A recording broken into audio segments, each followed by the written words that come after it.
Welcome to No Filler Fixes. So your Ninja Combi is showing a lock lid error message? Let's fix it right away.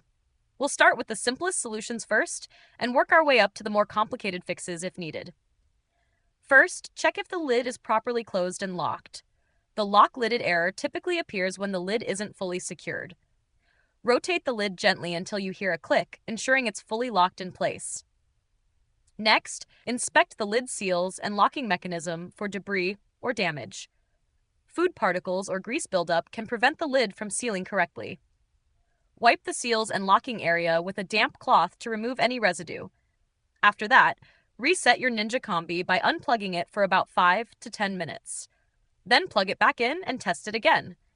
A reset clears temporary glitches and gives the internal systems a fresh start.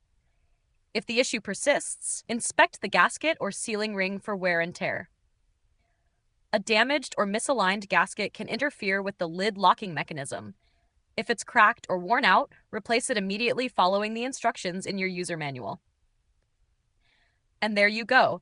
Your Ninja Combi should now stop showing the lock lid error message. If these steps don't resolve the issue, there could be a deeper problem with the lid sensor or internal components. We've added a link to the user manual at the top of the video description for more guidance, or you can reach out to customer support for further assistance.